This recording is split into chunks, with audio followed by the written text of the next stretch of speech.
Hello and welcome to the Overlap Rugby Podcast. This is number 33. Yep. We are rocking and rolling well into our second season and thoroughly enjoying the autumn internationals. Last week we were focused on what we described as the biggest game of the autumn, and it was, I think, debatable definition of the word big, but it was the most consequential. Sure. On the most across the board most metric, I would say. Measured takes, Shane, are not what gets a man clicks. That's true. On this here YouTube box. Yes. No. So last week I think was possibly the most consequential game of the autumn. This week is perhaps the biggest in another metric. The fact that it's 1v2 and it's a rare thing and it's just a great game. It's a great game to get into. Needless to say, Daragh, Shane, we come from a certain perspective. Both of us hailing from Little Rock in the North Atlantic that are aiming at being the best rugby team in the world, and this would be a massive step and a massive step up for Ireland, and it remains to be seen if we can make it, taking on the All Blacks, who are, dilly-dallying a bit, but minus one or two, poor days, basically going from strength to strength. Yeah, and usually even on those poor days, winning. For Case sure. in point last week, which we will get into later as well, but also by the context of discussing, we're going to headline the show obviously with Ireland and New Zealand. We actually had to have a bit of debate. We knew we had to have one Ireland jersey in the shop, but two was probably excessive, so I'm going to rep the other side. What is this? This is a black top. Yeah, I know. It's just by way of illustrating, I suppose, the two, the head to head, because we're going to try and break it down. Being a traitor. Anyway. Part of the analysis was definitely looking at the other side, and it was painful enough to do, because if we're being really honest, there are quite a few ways in which the All Blacks can win this game. For sure. And there are a few ways that Ireland can win it as well. But I'm so curious just to see the atmosphere, and then the first 10-20 minutes. Those are the exchanges where I think we'll really know, because up till then it's all conjecture really, because even citing those two tests the other year with the Chicago and obviously Dublin back to back, that was really, there were two stellar tests, but they were a while ago. A lot of rugby's happened since then, and a lot of personnel have changed from both sides. A few notable people like Conor Murray on our side, who's been all the talk for the last little while, but also the big difference is certainly from that Chicago test is the second rows in New Zealand as well. For sure. Having those two back is a difference. One of the things that we mentioned is that killer play that won the game for Ireland, or that killer sequence of plays that began with the game at a 4-point lead for Ireland, with a scrum on halfway. It was a great kick in behind by Simon Zebo, a beautiful tackle on Sevilla by Murray, then a beautiful pick off the base and pop from Jamie Heaslip to Robbie Henshaw on an angle. None of those boys, including Sevilla, are involved in the game at all. Yeah. So it's very much as it's that part of history might play into this a little bit and might give the Irish boys a bit of confidence. A lot of those players weren't involved, and I do have to prove to themselves that they can perform on this level. In terms of housekeeping, how the game is going to look, it looks like the weather's going to be nice. So I hear, certainly in stark contrast, it won't be anything like the deluge in Twickenham last week, so it's tough to even read on that game as to how they'll play this week. And I'm expecting a big crowd. I'm expecting all those usual Dublin antics. They're probably not going to have the intangible of the haka response, obviously that hugely emotional Anthony Foley number 8 symbol. It's just going to be your stock, we're lying in a row, we're here to play a game of rugby. So as far as the intangibles around this event, there's not many. So bearing all that in mind, this is a straightforward game of rugby being played in good conditions.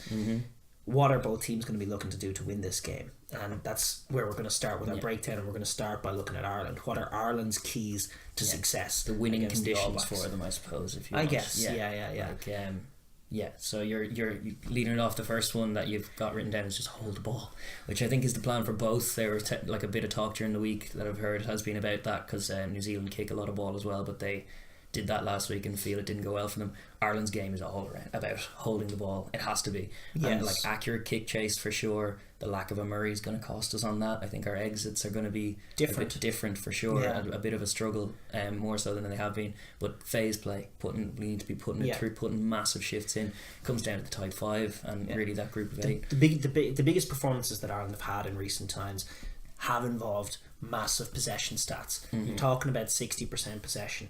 So what they're trying to do, essentially, especially when you're playing a team as dynamic as the All Blacks, without your top defender in Robbie Henshaw, is like almost in a Munster-esque way. You want to starve them of the ball. You want to hold that ball just so that minutes are off the clock, in the sense that this is like every phase that we take it through accurately is an extra minute that the All Blacks aren't going to have the ball. Exactly. We're starving them of chances. We're spending most of the game with the ball. We did the same thing against Australia in the second test in June. Yeah, we just held quintessential Schmidt ball performance, if you like. Yeah, and that is exactly because that was off. All of that was off Sexton. So in the absence of Murray, that's probably going to be the blueprint for how Joe is going to look at this. Holding the ball, everything coming off Sexton, everything being accurate, players picking a million different runs off Sexton, and Sexton being the quarterback general, picking his passes and making the decisions. But rarely, I would say, especially once they get in the New Zealand half, or even in that 10 metre area, I would say rarely kicking the ball. And a few bombs. But they need to be accurate. Big bombs with Rob under them is kind of the goal. Certainly you won't see them kick to give away possession. No, not by way of resetting the defence or anything like that. It's just is a proven silly kind of thing. The All Blacks have demonstrated in multiple games just how risky that idea is. And team like the pressure that the All Blacks can apply can still lead to that. Some teams just see that like they just have to kick it away at certain points or feel that way, and that's the danger if you start seeing something another like big that. thing for Ireland is, and especially because a lot of those at least first up plays are going to be by forwards, are going to be off 9. You're going to see a little bit of that for sure. You're going to see CJ Stander carries and Tyke Furlong carries again in the wide channels, and guys just have to be very careful to mind their body position, to fall on the right side, to mind the ball in the contact, because that's been a huge area for the All Blacks this year. They did it against the Wallabies a few times. They've done it against basically everybody, is stripping that ball in the contact at least once. And so they're going to be looking to hold the ball. It's about accuracy. It's about killing that offensive breakdown, because one of the things that it does, while it does limit their possession, is it gives them more and more opportunities. Every time there's a breakdown, there's an opportunity for the All Blacks to turn the ball over, and there's nobody better in that transition than the All Blacks. Sure. So that's going to be like, that's a massive area where Ireland just have to win those battles. They have to get their body position right. They have to be tigerish in the offensive breakdown.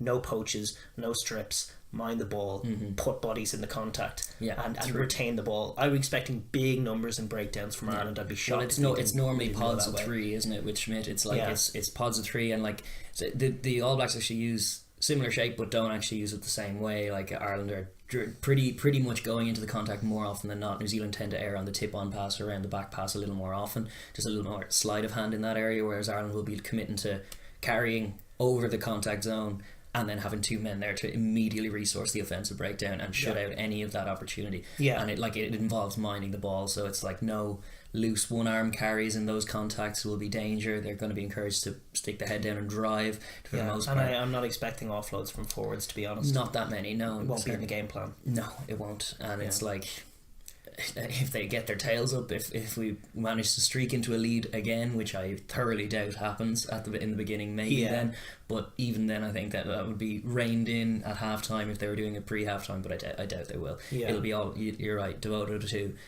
quick ball and holding the ball, and that's like Marmion's in at scrum half and he's quick, that's for sure.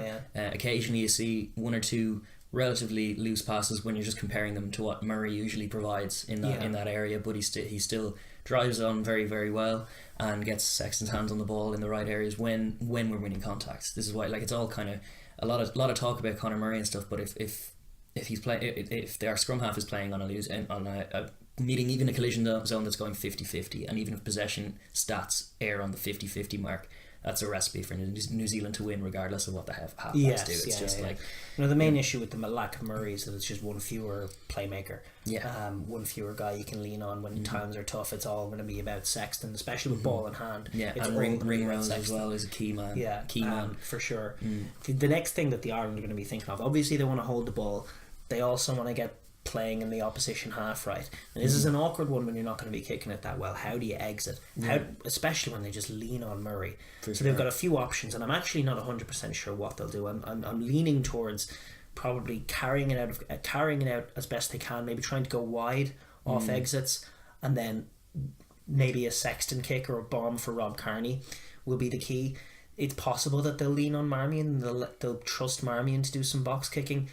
I don't love the play because I don't think that our wingers are particularly great. I like Rob Kearney through the middle as your receiver of a bomb, as your attempt to win the ball. Damien McKenzie as well needs to be the target. This is why I think Ben Smith will be taking on most of that responsibility in the backfield for them. They'll be kind of, wherever the play is, they'll be positioning him behind to fight that. What Sexton and Ireland do like to do is as well, and I think you will see a bit of this, is when they have the ball in their own territory, assuming they're not right backed up on their own line. If it's 22, your typical off a restart play, you're going to see Ireland probe a bit. You're going to see them throw a few shapes at New Zealand, move the ball a little bit, and then Sexton is going to isolate what their defence is doing and find a spot where either be it Barrett or McKenzie, and Barrett and McKenzie are both solid in the air, but Ireland will identify those two as their best chances for people to target with bombs in the air, and then he'll launch a bomb their direction, send McKenzie after it, and hope to send McKenzie, send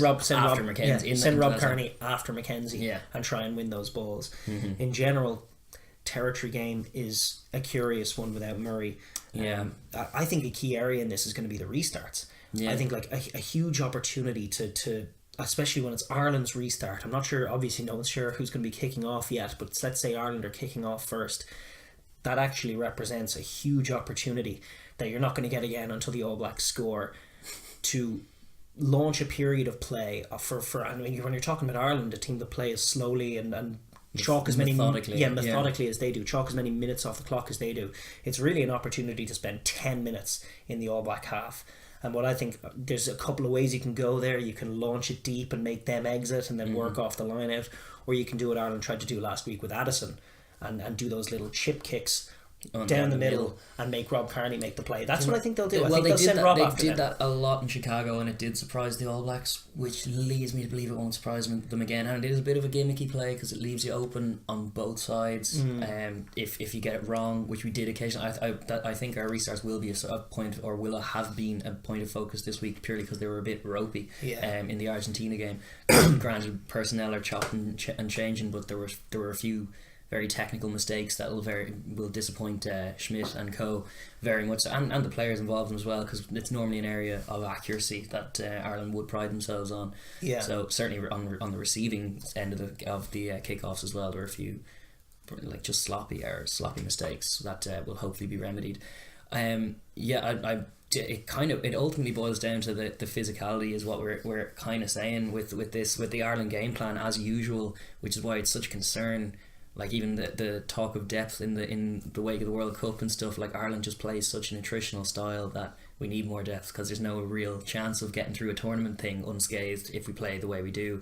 So it's all geared towards smashing folks over the offensive line, and then all the attack comes from that. And in terms of everything, in terms of when you're talking about your key indicators, you're talking about winning those high balls, you're talking about holding the ball, you're talking about keeping the All Blacks out of the game.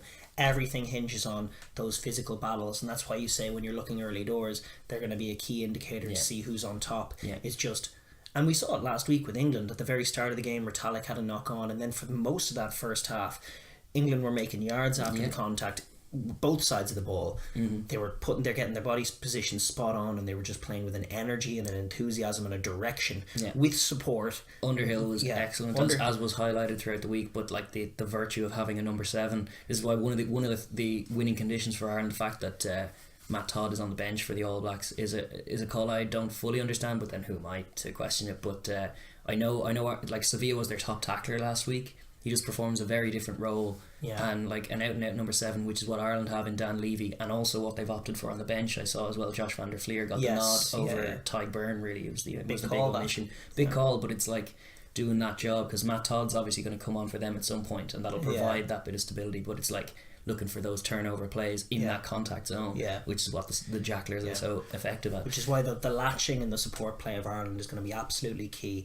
With the ball, it's going to be all about, getting their main man. James Ryan has become a main man. Tadhg Furlong's I'll be interested to see if they've watched tape on, because the Toulouse blueprint for Leinster, it would be useful in Ireland as well. Like James Ryan's little carries around the contact area are vital for the going forward. Yeah. It's like it is just a huge aspect of it. And like, sure, a lot is made of our other carriers and people like Tadhg Furlong to punch above their weight for that kind of thing in those areas. But it's a lot of the time when it's give it to someone to go forward. It has been CJ a lot, but the misdirection is now that it's James Ryan. It has been for the last little while. That's and why Toulouse isolated that and shut it down effectively. So the All Blacks will possibly be looking to smash him. The All Blacks will certainly have I have every expectation that Brodie Retallick or Sam Whitelock is going to line up James Ryan and do the smashy smash on him. And listen, that could go either way. Ryan is very good after the contact. He's very surprising to players. And the All Blacks last week, for all this game is bigger than the Lions test, were surprised up front by the sheer physicality of England. They did not expect it. With the degree, maybe it's like they might be a little more prepped. Maybe they were a little bit complacent in the sense that the degree to which the Springboks just bullied them the week before, it just felt impossible that England were going to show up and do that to the All Blacks in that first half. But they did, and it was like, it wasn't for lack of position, it wasn't for lack of lining people up, it was just that sheer moment after the contact seemed to surprise the All Blacks, and England were throwing body and soul into it and winning contacts and getting through contacts, and that is, it's hard to overstate how vital that element is, as much as you talk about your coaching and everything else, and then part of it's your coaching, but even it's not even tactics this bit, it's just who's going to win the smashy smash game. It's a huge part of the game, as much as you can get into all the minutiae and the detail which we love, but like so much of it comes down to who turns up on the day with more smash in their in their arsenal, because like you see teams underperform in that area and then everything goes like, and the mistakes follow. One of the things you'd like to see from Ireland as well is just a bit more, because Ryan's great, but a bit like, I like the inclusion of Levy for that reason. Like, as much as you like Josh, I like him as a ball carrier, Levy, a lot more than I like Josh, and I think that he works well with Ryan. There was a weird telepathy there between them. They were both in the same school. They were in Michael's. I think, a few years apart, but they were. And Levy's Levy, and they have a telepathy, they play off each other, but Levy's a cracking character and another man who surprises people after the contact. So in an ideal world, you would see huge plays around the fringes from Tadhg, from Levy, from Ryan, from Stander, and those are the key four forwards who are going to get Ireland a lot of go for it ball. It's possible that Cian Healy will rediscover a bit of that, do his McCaw bashing that he did 5 years ago, but he's not really that player anymore for Ireland. Rory Best is one who is under a bit of pressure based on this week, but like, it's not his role. It's not his role, but like, he's not getting as many turnovers as he had been effective in as well before. His around the park contribution last week was like a little bit sluggish. They do have Cronin on the bit tame, is what I would say.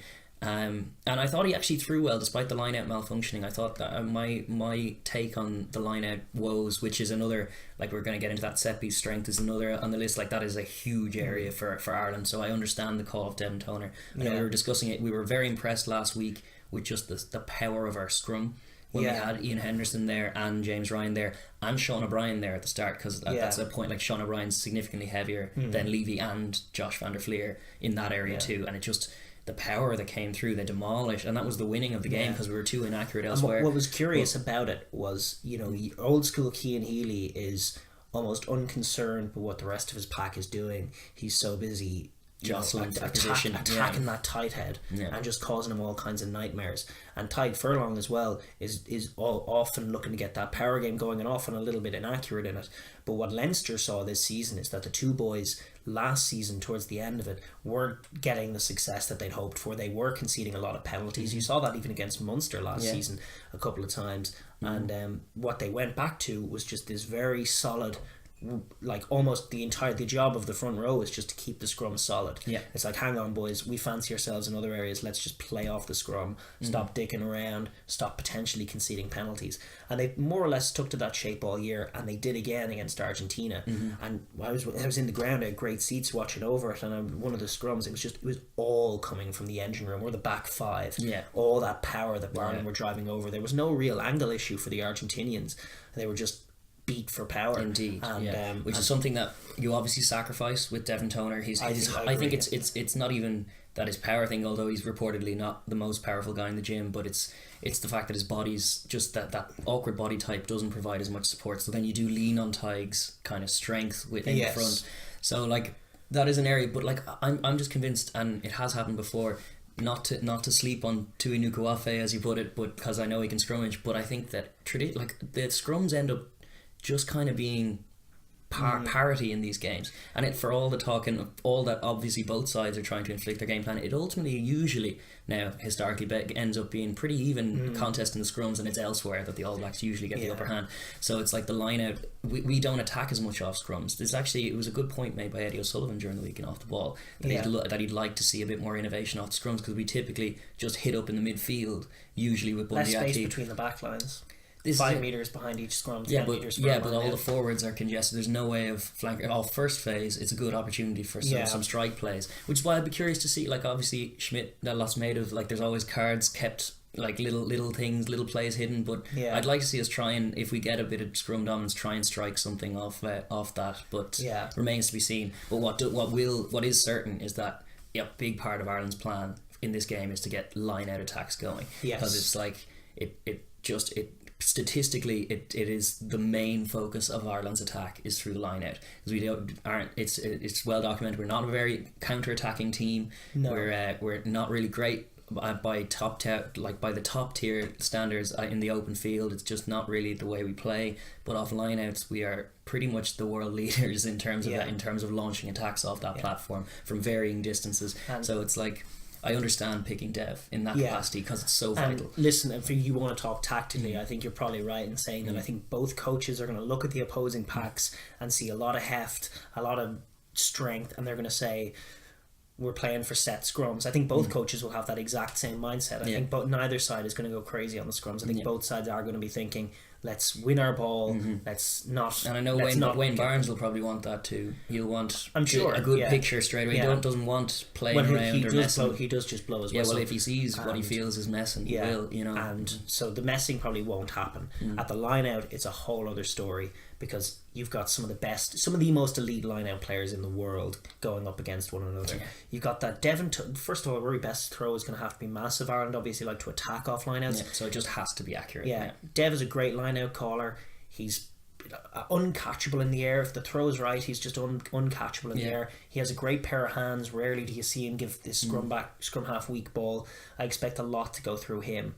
But on the defence as well, first of all, Brodie Retallick and Sam Whitelock, spectacular defensive players. They put on a clinic in the second half in Twickenham as well. Really did. Retallick snatching it away from Itoje, who had been good up to that point as well, but it was like it was nervy moments in Twickenham and I think they were probably close to game winning plays. Some of those steals, they were very timely as well.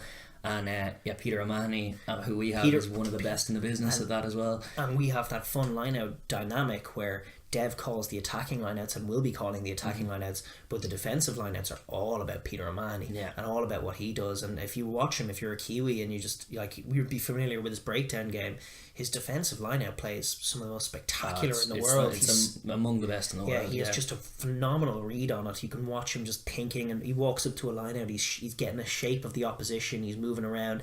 And he's deciding whether to be a lifter or a jumper in real time, and very often he dominates teams. And the other thing that you can do with him as well is just put him at 2 and force the opposition to go long, because they can't go to 2 because he'll be up and he'll poach it. He only takes one man to lift him because his leap is so high as well, so he can be fired up with reckless abandon. That's what they did against Australia. They just flung him into the air. He'd steal it and land on his arse or on Pocock preferably. It's going to be a fascinating battle. The line as far as who's going to win it, it's anybody's call. It's a massive matchup. Who's going to is it going to be parity? Are both sides going to get their offense right? Or is this just going to be chaos? The All Blacks have a Scott Barrett to bring into the mix in the second half. Which gives Henderson. We have an Ian Henderson as well, depending on who he comes on for, but usually Scott Barrett for them comes on replacing a back row, which then gives them 4 line-out options, so they literally have the whole line-out covered when they have a full line-out there, because Kieran Reid's an exceptional jumper too at the back. It's the dynamics of it. I'm very, very interested to see how it goes. You never know. It could be defences dominate at the line-out time. It could be poach on both sides. I mean, it's a fascinating area. Brodie Retallick getting in ahead of James Ryan. James Ryan's still he's as exceptional as he has been, and he surely has been exceptional. you feel like there are a few tough days ahead of him that haven't actually shown themselves yet. He's a tough man. He's shown like he's been presented with some adverse pictures, even against Toulouse, and every time he's just put his head down and kept playing ball. Yeah. I would be shocked if he didn't do that this weekend, but it is as tough a challenge against the two best second rows. I'm looking for some of those slow-mo faces on the replays of lineouts of balls being snatched away, and some of those little moments that are quality, hopefully more on one side than the other. So the scrums are probably going to be solid. Lineouts could be crucial. Anything on but. both sides. or just solid. Yeah. This is it. And in terms of what we have so far, then you're talking about Ireland. What are Ireland's keys to victory? Holding the ball, playing in the All Black half, winning the physical battles, set piece strength. But then the key to it all, what it all comes down to with ball in hand, is scoring tries. Can't be Rarely do understated. you see teams beat the All Blacks without scoring a fair few tries. The All Blacks in Twickenham in the rain put up 16. They weren't themselves. They were a little rusty. More Conditions often than played not, a part for sure. Yeah. And like that was actually Bowden Barrett was interviewed during the week, or he was doing an presser, and he was mentioning how it's always a tough challenge for a Kiwi fly half coming up to the Northern Hemisphere to play a different style of rugby, because they're so set in playing expansive wide rugby all the time, back in the Southern Hemisphere throughout Super Rugby. So this always presents a unique challenge for them, which is not the same. Isn't true in this hemisphere at all. Like it's not a unique challenge. It's very often the shape that Six Nations games take, and it's like it presents a different kind of set of things. So it's like that's why what I mean by it being hard to get a read on, like just what they did last week by way of informing this week. But one of the things that's been true throughout the whole season as well is that they've been conceding tries. Granted, they've been outscoring teams by cricket mental scores, but they've been putting on them. But they have been conceding 2 or 3 or sometimes 4 tries in usually in winning efforts. But if you can shut them down, they still tend to give them up. Like defensively, they're not the top side in the world, whereas offensively they definitely are.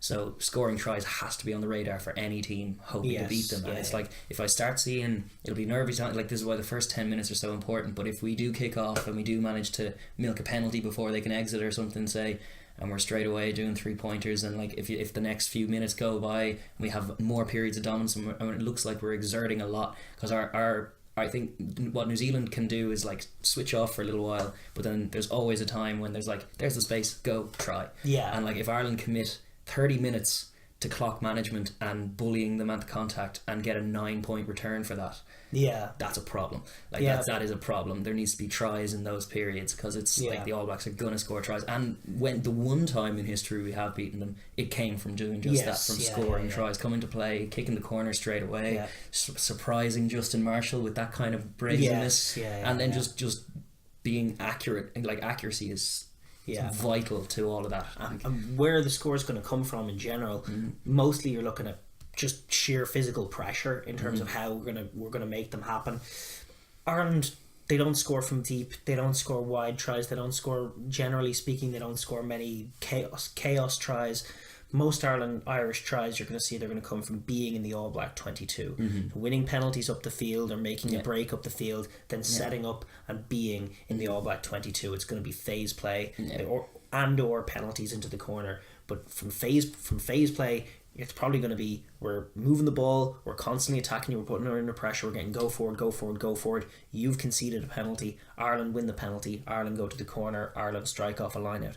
Those are the kind of tries that Ireland are going to be looking to score, just putting the All Black defence under more and more physical pressure, and as you say, being accurate while doing it, not knocking the ball over the contact, holding the ball, getting the body positions right, getting the offensive breakdown right, being quick, Marmion being there, being accurate with the passes to Sexton picking the right options, and more pressure and pressure. If you're seeing we get ahead of ourselves and then Sexton gets ahead of the ball, has to retreat for the ball, it all collapses down. Because the other thing, like Ireland's game plan is that, and the way it works is that, and when it works, it's like a steamroller that you just eventually it gives, and it looks inevitable for 5 minutes before it ends up happening. But the downside of just that way of playing is that if even once in that whole sequence you get caught behind the gain line or lose a collision, it completely resets. Well, it starts again. And it's just like, that's like it's more pressure, it's more sustained pressure, which is obviously the way they want to play. But sometimes like the incision needs to be there and the tries need to be taken, and it was there in Chicago. There was normally like 2 minutes of sustained pressure and then a break and then we're through, and then another one later on. And one of the sorry, go ahead. Well, I'm just thinking like the All Blacks need to be focused on shutting down that entirely, which is obviously where they're going to be fixating. And one of those dangers for the All Blacks and one of those positives for Ireland is, again, the referee. All Blacks have a nasty habit of when any opposition team gets into their 22, they enter shutdown mode. They're slow off the breakdown. They don't roll away. They do tinker with offside. They do go in for a fake poach that's never going to be a poach and lie on the ball for a bit and then roll away. Oh, I was genuine effort, ref. Wayne Barnes tolerates 0% of that. Yeah. He'll say it to them in the week. It remains to be seen what they'll do, but he will give away. If the All Blacks get up to any of that, Wayne Barnes will annoy them and give them penalties and give their fans things to moan about. We don't have the best record with discipline in Barnes. Well, we have the best disciplinary record of any international team, but apparently it was Johnny Sexton mentioning this week that they've often got on the wrong side of Barnes as well, so it's like both sides need to watch out for that. In particular in that area where the All Blacks have that habit. Yeah, which is where Ireland look to be like, it's one interesting difference in the two teams as far as like both are great in the middle of the park when there's a lot of space. More often it's broken play in New Zealand that gets them straight through, but as soon as they break the line anywhere on the pitch, it's a try. Usually, because of the support lines and stuff. Whereas Ireland do produce fantastic plays in the middle of the park. Off lineouts on the 50-metre line, you see all kinds of creativity and sleight of hand that does sometimes result in a clean break. But the difference is that clean break gets chopped down somewhere in the 22, and then it's 5 minutes later that the try comes. Well, sometimes not quite, but it's like it goes through multiple. That's why you would have liked to see, and they are there on the bench, but there are a few Irish players developing that instinct of just support play and looking for that killer pass outside of Sexton. Luke McGrath's one. I was going to say Luke McGrath and Jordan Larmour are the two guys on the bench who actually do have that every play should be a try almost mentality. But Carberry at 15 showed some of that as well, to be fair. He's a good link man, but he's not there to cover 15. But it's like this younger crop definitely do have that instinct, and like Leinster play that way all the time, so we're waiting to see it. I understand a lot of the neutral criticism of just the way Joe Schmidt has Ireland playing sometimes, but I can't query with the effectiveness of it. It's been an unprecedented run to get us to this point where we're second in the world and challenging. And that's can't be understated. So it's like there's method to it, but there's just key differences. It's why it's such a great stylistic matchup. Both teams are looking to do very, very different things with the ball. Both teams are looking to hold the ball to do it, and it's one of the curious things, because we talked there just about when Ireland do score tries with ball in hand, it is going to be the methodical way. But what the Springboks to me revealed in the Rugby Championship in that game in Wellington is that, especially when the All Blacks are playing like themselves with those wide passes, and I suspect they will be going a bit more to their roots this week. They'll be a little bit annoyed at how they played last week. They are going to be looking for those wide channels. They are going to be looking for those Ben Smith v Jacob Stockdale matchups. So they're going to be throwing those passes.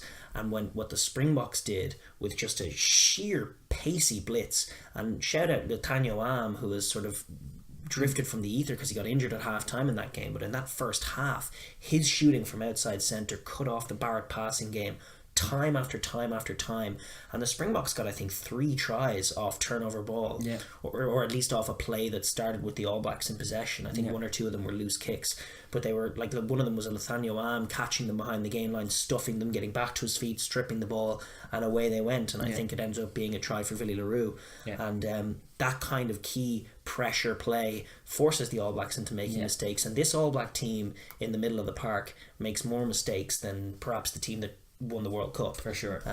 An outside to in blitz is a good call on it. I think it'll provoke a lot of kicking, offensive kicking. I think will be a part of the because I think hesitant to kick. I don't know if they will be, because it's one of the known things about Ireland that Rob Kearney is covering a lot of space back there usually, and it's like if we're doing an outside to in blitz, there's space in behind that, and Australia isolated that very well. In the test, that was where one of the tries, the Corbetti try, came from. Was a good, well executed play like that.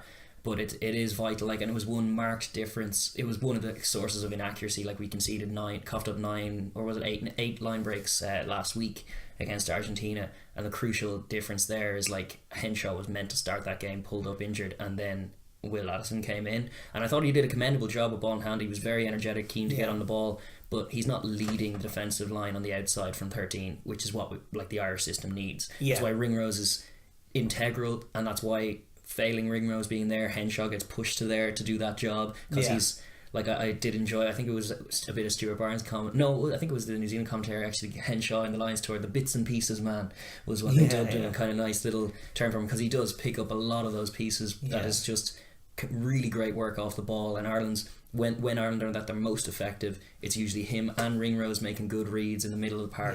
This is why it's a huge task for Bundy Aki inside him, because he's stocked up against Brian Crotty, who had a stellar impact, an immediate effect in Twickenham when kind of the two centre partnerships. But they're two teams actually in England and New Zealand who are a bit they're obviously stellar, like elite teams, a bit unsure of what they're doing in the centres, and they were as such kind of cancelling each other out until Crotty came on and was the class act of those centre pairings and was making constant inroads into that. And it's that plays to the final, I guess, point of Ireland. You know, they got to score tries, they got to do all these list of things.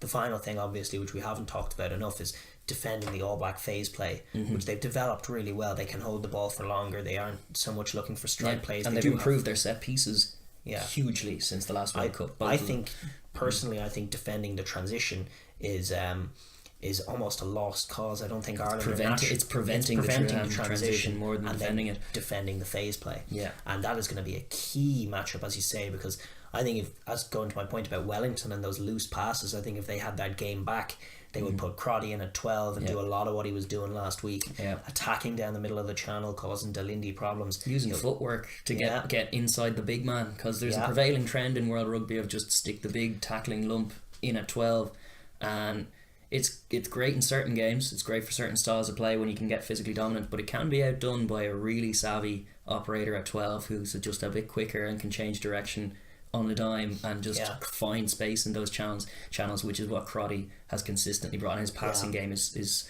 often overlooked as well. Like, he's a really, really classy operator in the middle of the park, and we are missing a classy operator in Robbie Henshaw. So that's like a key battle now, because there was one of the clean line breaks that led to the first Argentina try for Daragh was between Bundy Aki and Sexton. And like, I was hesitant to blame anyone, because like obviously Addison isn't the proactive defender that Ringrose is. I don't think, and as such our line speed was kind of a bit, we were reverting a bit more towards drifting once it got to the outside, which was a bit of a danger. We were pushing up on the inside. You highlighted when you were there CJ Stander's role in bringing up the inside defence around the rucks and just applying that immediate pressure. And obviously Sexton and Bundy don't shy away from shooting up either, because but it's like, it's a question of who's leading that line, and that's why it would help having the experience of Ringrose back outside.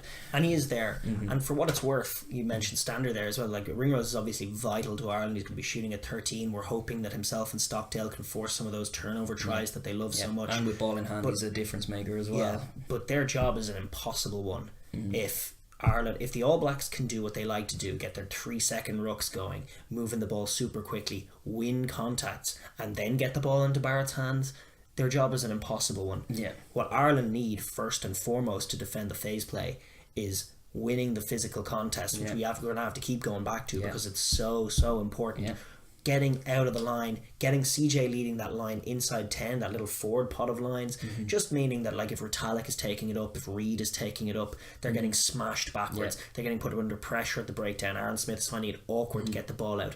Then when he gives the ball to Barrett, perhaps it's not his ideal pass because he's under pressure. Barrett's under pressure. Ringrose is shooting on his outside. He's got players coming up in front of him, maybe Levy, those kind of guys. And then it's in a position like the Springboks did to them, where they really have nowhere to go. And they end up getting smashed behind the gain line. And that's what it's all about for Ireland. Aggressive line speed off defence. You say that can lead to kicks in behind. Well, the All Blacks are so good, you have to risk some things. That's something you have to risk. It's going to be a Marmion role. It's a Marmion role. In very, very much in All Black fashion, he's probably going to be nipping around like the wee halfback, covering the space, while everybody else is on smash duty and on get out of the line, cause them problems, tackle around the ball, prevent these offloads. It's not as big a concern without Sonny Bill there, but certainly attack them around the ball, attack them behind the gain line, win those contacts, and that's how you stop them defensively. The Springboks showed it.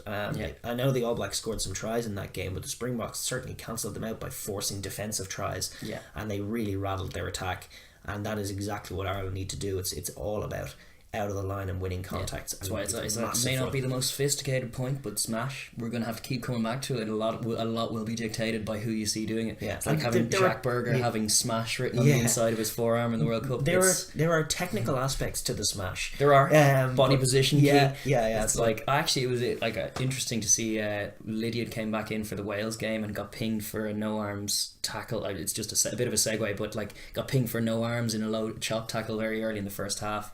And it was like that technique, even though it was kind of attempting. I know. Yeah. Well, I was just reminded. Are we talking strictly about the middle now? I don't know. We'll need to like in this instance the ball, because like whatever about Ireland not offloading, New Zealand are going to offload. Yeah. So it's like a lot of the smashy smash will need to be rib cage oriented and ball oriented, because it's about slowing them down. The Irish forwards don't tackle low anyway. They don't tend to, but they don't tend to leak up high as much as that anyway. Like I think the high tackles will, I'd be more likely to see that out in the wider channels opposing backs, when it's like if they're getting that quick ball and they're getting to the outside, the kind of seatbelt tackles that we're guilty of sometimes. We drift up, like guys like CJ Stander and Dev Toner drift up after the contact if they're losing the contact. So if they're being driven backwards, the tendency is to drip up and drag down by the neck. And you do see that a few times by them. Obviously, you know, those tend to be the rucks that they can't roll away from as well. Before, and again, just while we're on the defence, right before we move on to the keys for the All Blacks to win the game, just a little point is that discipline in that defence is massive, and cheap penalties like that one that, for all the good things Peter O'Mahony does, that daft penalty where he ran out of the line and hit someone who wasn't on the ball just for physicality's sake, that was so dumb. And it's a part that permeates his game in Munster as well, and it's like it's a problem. We can't be giving away cheap penalties, and we normally are on the ball. Like they are a team who pride themselves on discipline. Ireland, they manage to keep that more often than not. That's the kind of thing that Joe scares them out of doing. Usually, yes. But then again, there's usually one or two a game that do rear their ugly head. One just oversight on that part, and you'd hope that we can just cut that out in the big games like the All Blacks match. Hopefully, just rein that in. But it's equally likely that if it's going pear shaped, that instinct kicks in, and then a sloppy penalty can come, and the damage that the All Blacks can do from that is massive. And they'll look to do it in. We'll get into that now, because I know we've been chatting about Ireland's keys to victory for 40 minutes. But so it seems. A bit excited, because it's a big massive game. The All Black keys are in large part, I mean, they are going to go about it differently, but the inverse of what we're talking about. You know, stop the Irish phase play. Ireland looking for that phase play. Retallick and Whitelock, win those physical battles. Don't lose to Ryan and the co in the Irish pack. Damien McKenzie surprise us by being imperious in the air instead of being targeted and struggling. And a couple of key areas. CJ Stander and Tyg Furlong are two guys I've isolated in the Irish pack who, when they go into the contact, they're a little sloppy on where they leave the ball. They leave the ball through. They're almost like, I don't know what they're like, because they don't really look for offloads. Maybe Tyg does from time to time. CJ certainly doesn't, but they don't have their ball in ideal body position protected. They leave it out there, and the All Blacks love that strip. And the All Blacks, like you talk about Ireland, one of the keys to stopping the All Blacks from scoring tries is to prevent the transition plays as much as you can. Don't lose lineouts, don't lose rucks. The All Blacks don't lose collisions in that sense. Don't lose the ball in collisions. Turnovers will be massive for the All Blacks, and I think they're going to be leaning on, in the absence of Matt Todd, as you say, it's going to be the 2 second rows going up as well. Artie Sevilla, he's not going to do. That's not his game. Well, he's a good tackler, man, and he never gets a turnover in his life. He gets one every 2 games. Yeah, that's fair. Fair. But that's why I'm curious to see Squire's impact as well, because with picking those two boys, I really do rate Matt Todd, and in the absence of a Sam Cane, I really would be picking a Matt Todd more often than not. But that's I don't know. They'll probably when they tend to have a different attitude to that as well. The prevailing wisdom in a lot of world rugby is the out and out open number 7 or open side on number 7. Even Sam Cane's not entirely that. So the All Blacks are even though Richie McCaw was the quintessential one, I don't think they've replaced him properly with this. I think a lot of their game, like you're saying, the turnovers come from different places. They come from the second rows more often than not. And that those 2 second rows are just so exceptional in the way they play the game. It's like your typical second row. It's one of the most exciting positions in rugby, because rugby is obviously developing at a rate of knots, and the athleticism of the guys and the collisions. This is why all the new rules designed to protect players are so important, just because the physicality has increased so much, and what that's created. I think we did highlight it before in a previous podcast, but just the lock position, like Brodie Retallick has pretty much revolutionised what that means now. Yes. And as such, you're seeing all these, like Maro Itoje, this new mould of player who can kind of do everything and do it very well. And like, even Itoje broke the line. I think I saw him in was it the other week, where he made a line break and started streaking away. I think it might have been in that BNI or the British League, whatever, the Premiership Cup that's going on now. But he broke the line in the midfield. He wasn't playing in that. He was in the England squad. Was he? Oh no, sorry. Yeah. Was it? The Champions Cup was, I think you're talking about. The one where he just sprinted through the line and scored a try. No, he didn't score a try off it, but he was being hounded. I think it was actually the game just gone then. He broke the line, and he just, when he opened up into a full sprint, the acceleration out of him for a big man is crazy. And it's like the role has been changed, and so they're such an intangible difference maker, in that you're talking about your specialists in the front row, specialists in the back row. No one really knows, like there's people like Devon Toner, who's obviously a specialist line-out operator, but there's a new mould of second row that kind of do everything, and New Zealand are at the forefront of this. Like a few years ago when Retallick was developing that first receiver play, where now all that's swept through rugby, and obviously Dev Toner's worked on it, but all the locks from everywhere were watching that. Tig does it more often than not for Ireland. Indeed, and it's just creating a new role, because a lot of times before, it was pretty stock. He was the big man for the line out, and as such less mobile. This is a different. These two are some weapon, and it can't be understated how much they weren't starting in Chicago. Yes, and just they had a weight to the All Black pack. They had an aggressiveness at the breakdown play that is the massive intangible. Another area, just to sort of divert again back to like where they stop in the Irish phase play. Another area that's going to be massive for them. We've talked about him, we love him to bits, as Johnny Sexton. The man has been imperious basically since that Lions tour. He has been unflappable. The man has not been flapped, not even once. And the All Blacks adversity, the All Blacks are going to look to flap him. And the way that you do that, they're going to be, I would like, you got to think like how the French defend him. I would be shocked if he didn't need some late hits, if he wasn't being creased, if they didn't have someone down his channel every play. You want to shut off, if you're the All Blacks, you want to shut off the amount of time that man has on the ball. You talk about James Ryan in the pack, cut through all the fog. It's all about James Ryan. The back line, cut through all the fog. It's Johnny Sexton. He's the man you have to stop. They need to be stop careful. Him, you stop Ireland. They need to be careful with that, because it's not like obviously there's a little bit of protection goes towards tens more often than not in the contact. It's a huge part of rugby to get up and smash them. But I'm recalling a play that he made against Montpellier a couple of years ago against Stein, where Stein was coming up to do just that, kind of swinging, hit him, and he did. Like, it was still a red card, and he got red carded for it, but he kind of bent in at the last second as he was throwing the pass. Like, I'm talking about Johnny Sexton's not going to be flapped by that. He's going to expect that. Well, and it's like, if they're a bit high or a bit sloppy in that area, if someone like Squires come blazing out of the line, like you were citing Peter O'Mahony not to do, if he comes marauding to try and make that hit, it's like obviously we were highlighting it as a tactic with this zero tolerance policy. Dipping a face to shoulder can be red. And I recall the incident that you're talking about. I don't suspect Sexton was doing that deliberately. Even no, I don't. Now, no. And the other thing about that, first of all, the All Blacks obviously have to be accurate. If you're actually going to try and eat a shot in the head to buy yourself a penalty and you're Johnny Sexton, it is just as likely that you actually eat a shot in the head, have to go off the field, fail a HIA, and your game is done and you're out of it for about a month, or like it's just as likely that happens, that you're grand and they get a red card. It's not a textbook play. That said, it could be a source for Barnes to get annoyed at them if they do that after the play. So they have to be accurate, but do it. Yes, it's a key part, because like with the absence of Murray, as we said before, so much Sexton is the fulcrum, so much so it's obvious, and everyone is expecting it, including Sexton, and the All Blacks are still going to do it. And it's, I think the Australian first test gave something of a clinic. I know in the second test, Ireland, because it's only Pocock with Australia in terms of the turnovers, Ireland could limit him by just attack Pocock, follow that grey scrum cap and kill it. But they gave a bit of a clinic in how to defend Ireland in that first test. And one of the things that you got to be hesitant to do, and the All Blacks aren't the worst for this anyway, is just the instinct is to shoot out of line. You know, you see Sexton, you see Ringrose, you think, I'm going to get in that spot between Sexton and Ringrose. But Sexton has 72 eyes in his head, and he's just going to be looking at you doing that and go, oh, short ball to Kai. What Ireland do is give Sexton infinite amount of options. So if you commit to one of those options, to defending one of those options, he'll pick another, and there'll be space. Yes. He'll pick the space you leave behind as you're going for a big play.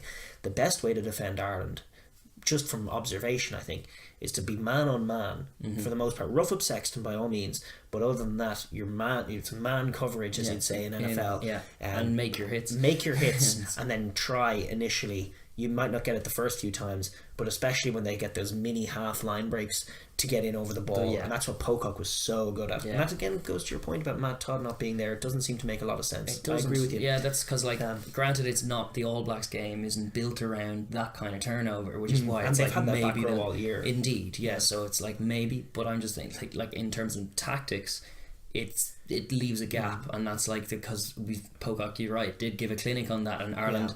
Because a lot of it, because it's so tight around the fringes, a lot of the inroads are little half breaks, little half breaks, which are both good and bad, because the pods are kind of built in such a way that we just smash on the gain line, resource the ruck straight away. So if the half break, or if someone stumbles through the contact and kind of rolls beyond, and then it takes a little while, there are those chances for a jackler in there straight away. Absolutely, there are. Yeah, I don't know who's doing that for the All Blacks now. Is there a front row? Are they getting mixed in? The great thing about the All Blacks is that none of them lack the skills. Indeed. In any part of the pitch. It could be Ryan Crotty, it could be Jack Goodhue, it could be Cody Taylor. It's whoever's there. It's almost more likely to be those guys than it is Artie Sevilla, perhaps. Yeah, probably true. But that's the great thing about the All Blacks, is that in attack and defence they're heads up guys. But young man like Jack Goodhue, be resistant when you're defending the Irish phase play. Be resistant towards that urge to make the big play and getting that passing in, because the chances are Sexton's smarter than you, and he's going to make that read on what you're doing and make you look a fool for it.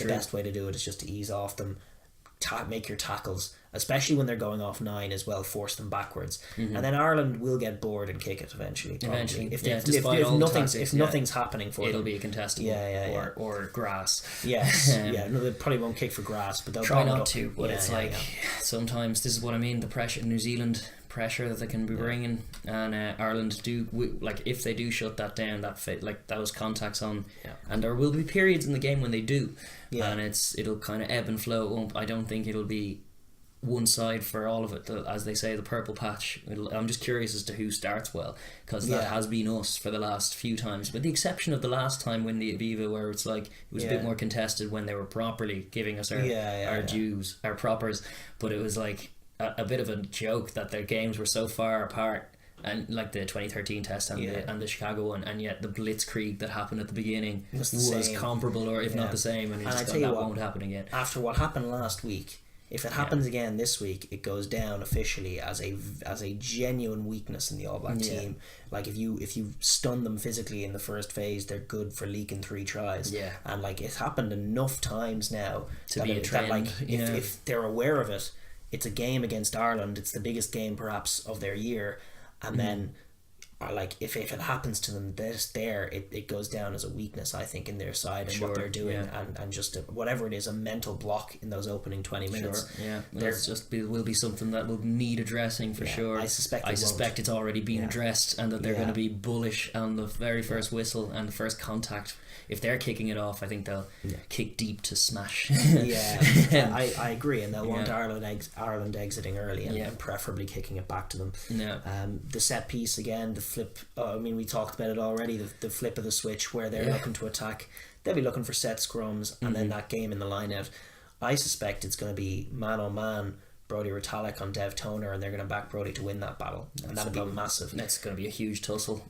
Dev, to his credit, has no issues with not calling the ball to himself very often as a lineman caller. He does have a head on his shoulders. If he sees Brodie right next to him, he might fancy giving it to James Ryan or Peter O'Mahony or whoever. So I think he has he's good at, there's a subtlety to the way he calls plays, which I actually thought was marked by its absence last week as well, because that's why I was making, kind of alluding to the point earlier, Rory Best's throws were called into question, but I actually thought it was the calls sometimes, because there was one that was picked from off James Ryan at the very back of the line out, and it was like it was immediately after one recently where we'd been at the 5 metre attacking line out and tried a little kind of pop transfer thing that like Henderson thing, and it was, but I was like, I'm going like the execution was wrong, sure, but I'm also thinking the call's not right either. It's too gimmicky and it's like it's too silly, and very very often with Dev Toner the call's just right, and it feels like it's the right one for that moment, and they do mix it up. They go to the back sometimes, but not. Like it's just harder to read with him there. He's a savvy operator, keeps his calm. And from an All Black perspective, they're going to do their analysis on it, and they're going to hope that Brodie and Sam are good enough, and you know they might well be to rattle on them. Yeah, this is it. Like one of the key, if you're talking All Black success things, if you're seeing a rattled Dev Toner come line out time or a nervy one, that is a huge problem. Yes, huge problem if that's the case. The final and greatest All Black success point is scoring tries. This is the key to their winning games. Score tries. And as far as scoring tries is concerned, for the All Blacks, it's basically just create line breaks. I know Ireland conceded a lot, but their scramble D is not fantastic, and the All Blacks are so clinical. Like most line breaks, I think, are going to be executed and going to be turned into tries. And like you even saw in that Delgey try last week that he scored against Ireland, it was 4 or 5 phases after the initial bust from Orlando and De La Fuente. Sexton and O'Brien were calling people over to the near side, and we were stacked. We were numbered up completely wrong on the side where the ball didn't go. There were around 8 or 9 Irish players all cordoned into one, and there was a few phases, and it was like there was no one. There was Rory Best in the wide channel on the other side, so that was disappointing to see. Meat and drink for the All Blacks. So the All Blacks are thinking, just how do we bust this line? And I mean there are big answers for it. It's all about so sorry, where am I going? The spot. This is what I was going to say. Is the spot between Aki and Sexton is one that was targeted last week by the Argentinians off with that success, play for the try, and it is a potential spot of weakness, as we've said. Crotty is a baller. I think there was a detachment in our midfield off the ball last week that won't necessarily be there this week, and we haven't seen it. Like all the evidence of Ringrose and Bundy playing together so far in the green shirt have been pretty good defensively. When have they played together? I think they played in Australia together. Did they not? They hit it out. Did they? Yeah. And because Henshaw was injured for the second half of the Six Nations as well. Because he injured himself. So Bundy has been the regular. This has been the point. Like Bundy O'Keefe's been the regular 12 this season. Yes. It's been or 13. Henshaw or Ringrose, whoever's fit. And as well, like you're talking about our scramble D. I actually think Henshaw, as well as being our best proactive defender, is also one of our best scramblers as well. There's very often in those nearly moments, it's him, and it's like I'll be curious to see. I think that gap between Sexton and Aki won't be as pronounced, purely because Aki won't be feeling that he has to mind. Like it's not even that he has to mind, but it's just that it's a new combination and Addison's outside him, so there's a little bit of a disconnect there. Was what I felt was what was going on, because it was an inordinate amount of line breaks that we coughed up to the Argentinians. And Ringrose is a savvy defender in that front as well. I'm curious to see how Goodhue goes as well, because I'm obviously there's a lot of tape on the contribution Crotty has made to New Zealand rugby, and while New Zealand, you sometimes can be accused, New Zealand rugby players, of maybe being a little bit kind of parochial in their views and like not watching enough things, so but that is not a criticism you can level at the Irish boys. They've been watching Southern Hemisphere, Northern Hemisphere, they're very familiar with all of them, but I feel like Goodhue's the one in the All Black shirt who's a kind of quiet operator who could have he's possibly due for a big game. I don't know. Maybe you're right. I don't really see it. I don't think they use him that way. I think that he's going to be there. He's going to be solid. For the most part, they're going to be I think looking to use Crotty to bust up through the middle, and I think they're going to be looking to get obviously outside Ringrose's blitz to the guys like Ben Smith on Stockdale, and those once they get into those wide channels with go for it ball, they're going to be killers. The key, as we've discussed before in Ireland, trying to stop it is just about winning those contacts and then getting that quick ball. The infamous sort of like we like to 3 seconds in every ruck and then we're gone and we're gone and we're gone. And if you can get that, and Aaron Smith tempo goes bullish. Aaron Smith, there was talk about maybe a TJ Perenara during the week, but no, it's Aaron Smith. I didn't like that call anyway. I think Aaron Smith is so key to how they flow, speed and getting around us, which is like that's going to be a huge factor on it. So his accuracy will more likely it'll be on the money and quick. And obviously the other try generators for them, any loose kicking, punish. Any turnovers, punish with the transition. They're such an exceptional attacking team. They we're talking about we were talking about it on an old podcast now, but just different teams and the ways they score tries. Yes. Like certain teams have only a few tries in their arsenal. It was actually a broad point criticising Ireland for not having counter attack as one of them. Yes. But when you're looking at New Zealand, they just have a smorgasbord, an array of different tries that come, many off chaos ball, which is why like even studying the tape of what they're doing is a bit far-fetched, because a lot of it's heads up. A lot more of what they've done this year has come from phase play. Yeah. But they've been as good off turnovers this year as they've been ever against France and Australia this year. It's just tries. Mackenzie's been great in that department, just flying up from fullback once the ball's turned over.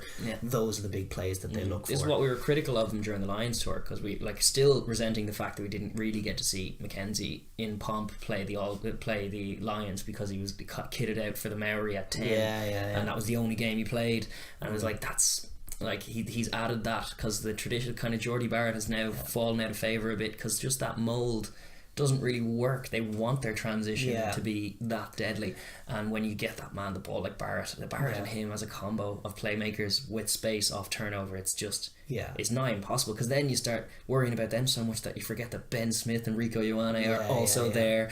You're like, Ben Smith is just Ben Smith. I haven't mentioned him yet, but I mean, you want to, like, it's probably because he's less pronounced, he's on the wing, but if you give him any kind, especially like off those All Black tries that come from deep this year, a lot of the good things that have happened for them have come through Ben Smith. He's just a dancing delight, and he he's so smart though as well. He's my favourite type of player. It's the same, like we've made the comparison before, but we love Brian O'Driscoll, obviously hero of ours, but it was just the fact that he's not a big man, not that big of a man. He's not a small man either, but it's not like he's an exceptional athlete. You're not like looking at Izzy Folau here, who's there just purely on, you can't drop. Look at the size. Look at the specimen of him that you have to find a way for him to see how good he is in a photograph. Yeah, exactly. Whereas with Ben Smith, it's just he thinks that little bit. He's just sharper than everyone around him invariably, and he's right always. I haven't seen him be wrong. Like I really haven't. It's so rare to see a mistake from him. Even in like the Highlanders colours where they lose a fair few games, it's so rare that it's Ben Smith. I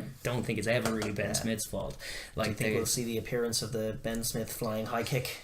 I love that play, but then if it lands, what happens? We don't know yet. I don't know yet. But that was he was doing that for a season where he was like coming kung fu style, flying through the air with his leg out, doing a flying side kick into anyone who dare get in his way.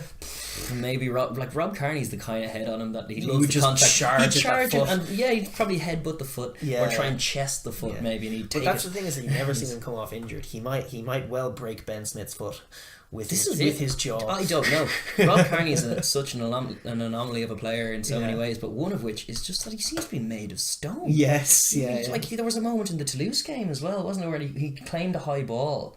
And no, he wasn't playing in the Toulouse game. When was that game? He claimed a high ball, and there was a collision immediately after with a forward who just buckled and broke and had to go off. And it looked like the kind of hit that would smash it back, but it's just something about his momentum and his, as I mentioned earlier, his body position, because he's not a big man either. Well, like he's a tall man enough, but like you saw against Folau, and like he's not there on just those merits. His body, his positioning under the high ball, his nous is just such an unspoken quality in him, and I've heard people talk about playing him as well, in the sense that, like, I remember Lee Halfpenny saying like he's never played anyone like him in terms of that high ball. He's just never played anyone like him. He just really hurts to be around him, to touch him just hurts.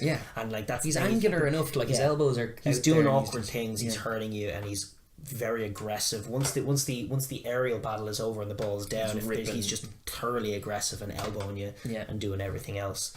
So in terms of this game, what we're looking at from Ireland just to summarise what we've spent the last hour and God knows how long talking about, what Ireland are trying to do to win this game, their keys to victory as it is, their winning conditions: holding the ball, playing in the All Black half, winning those physical battles, getting the set piece right, scoring tries, and defending the All Black phase play. Those would be the 6 key areas you'd look for with Ireland.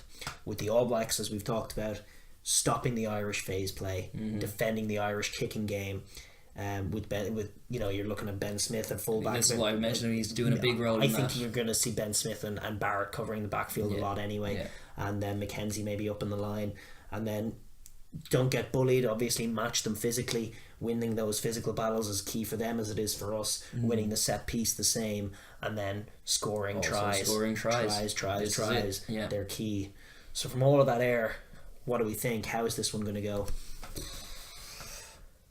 You go first. I don't know.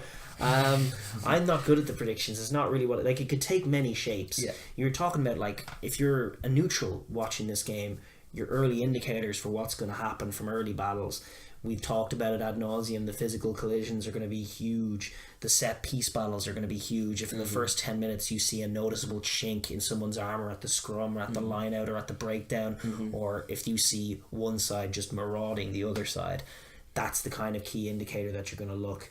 Who's winning those battles? Levy and Ryan. Are they getting the better of Whitelock and Retallick, or are they getting smashed? Are Ireland's key players looking wrong, or are they looking right? The same for the All Blacks. Yeah. Those are the kind of things you look for, and there's so many, as we've talked about. I mean, how long have we been talking about this game? But I mean, that's my point, is that there are so many variables. This is it. That predictions become just weren't you showing me that new little predictor thing, that website that has an algorithm based on... That's Rugby Pass. Rugby Pass, as everyone knows. I'm sure the Kiwi fans will know. It's a big subscription service. You pay for it, you can watch all the rugby in the world, and that's their thing. But they've also generated this index, which they've put together in terms of, and they've been using it this autumn to the tune of 100% record so far. Yeah. What they do give is percentage chances that teams will win games, and they have this whole method of doing it. Their theory is that they lean less on teams as units and more on the makeup of teams with players. And less on stats, which is what the prevailing kind of thought is just stats with no context. Or at least they're trying to provide broaden obviously using stats, yes. They're putting them in the context of a rugby game. It's not like, because one guy may have made 6 tackles, but maybe he lost all those contexts. You don't know.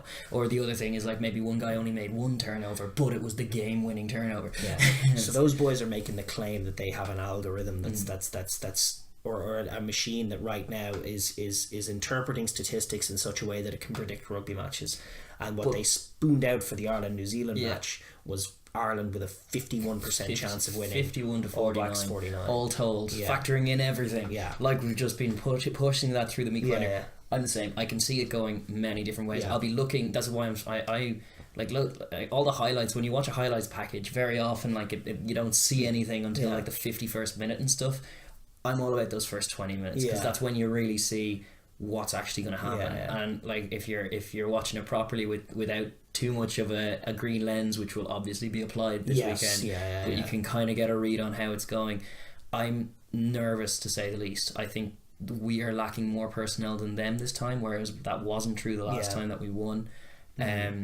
I just think there's a few unproven things, a few of those chinks, and I have just a bad feeling that we might be a bit too patient this time. That's one of the things you got to watch out for. At the end of the day, it is an Irish team, but very much an Irish team that's changed, even from 2 years ago. The degree to which Leinster have become so comfortable with winning, and so we won the Grand Slam this year. We're a champion team. We're less plucky underdog and more champion.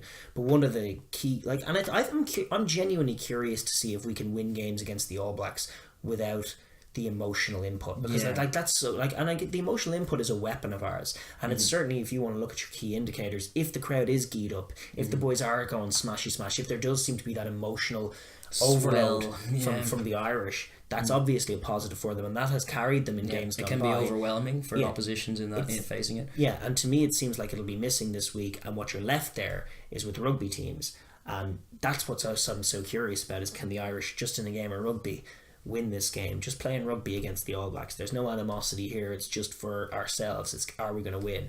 Leinster were great at it last year, but they'd never played a team like the All Blacks. It's true. And, there's no team like the All Blacks, man. No. The All Blacks are the All Blacks, and they're in town for once. It's rare enough, and it's such a game. I'm so nervous about it, to be honest. This is why I'm even reticent to give predictions, because I'm just seeing the negative now, because the pictures are all there. I don't know. Personally, I mean, we're talking about all these things. Who's going to win the smashy smash? Is Ringrose going to get caught, or is Ringrose going to dominate? What's going to happen? My instinct, maybe this is just the centrist in me, I don't know, but my instinct is to say that, because I really do rate Ireland. I don't think that we're for the mauling from the All Blacks. No. I really don't. The All Blacks haven't been mauling teams that much this year anyway. They have been close games.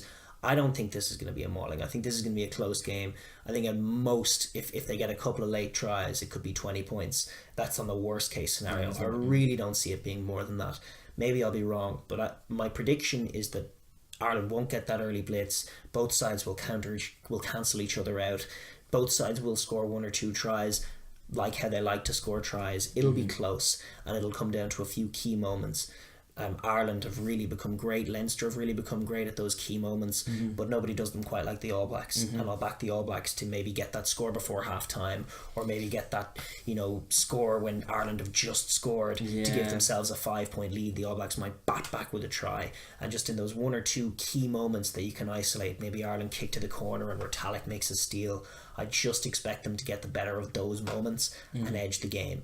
So I'm thinking maybe, I don't know, if like score predictions are such gibberish, but anyway, if it's about 28 to 21 to the All Blacks, that kind of the All Blacks have been consistently enough coughing up around 15 to 20 points anyway against all caliber of opposition, which is an intriguing thing. This is why it's so important to go and try and score tries, because they are there for you in All Blacks games. The All Blacks aren't they aren't trying to keep it 0-0 or trying to dominate with defence and have that be the order of the game. They want to out attack you. They want to outscore you. And so with that being said, obviously you have to prioritise your defence because you can't allow them to outscore you.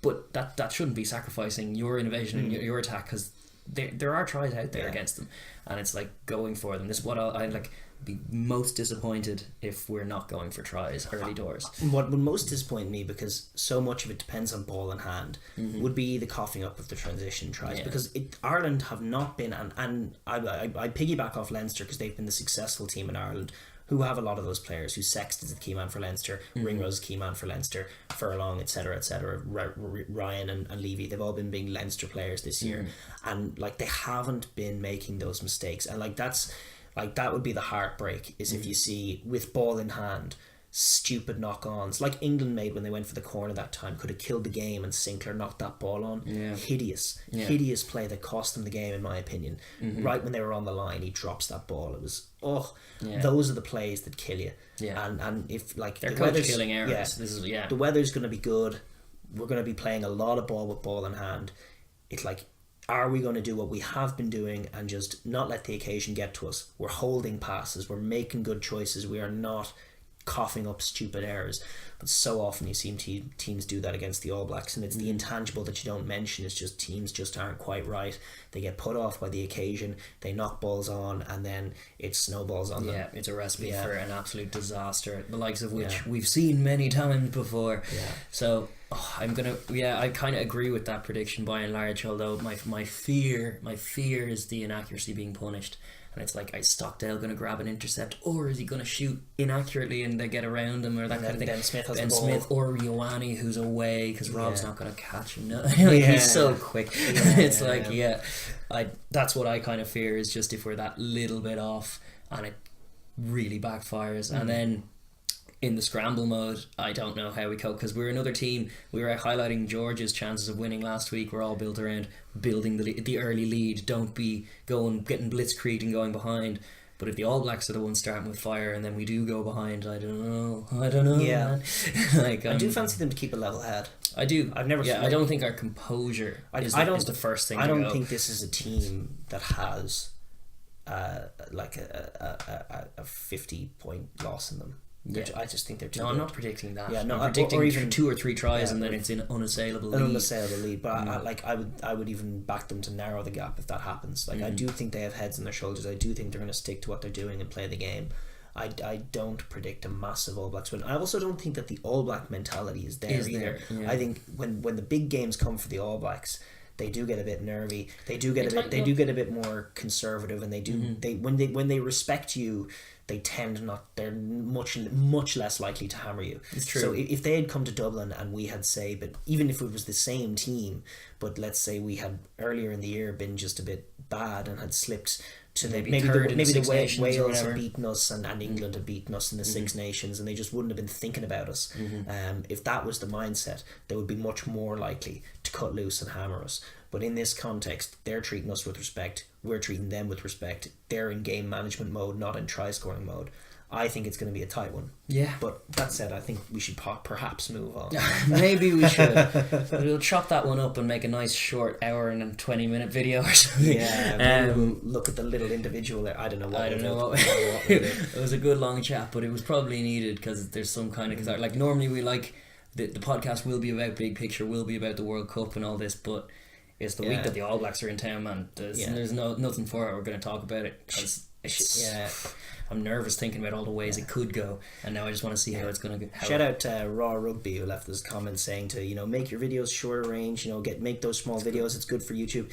You're 100% right. We are trying to do that, but we're our own worst enemies when it comes to this stuff. Like when we have a conversation about Ireland and the All Blacks, we have a conversation about Ireland and the All Blacks. We riff, we go in all kinds of mad directions. It lasts an hour.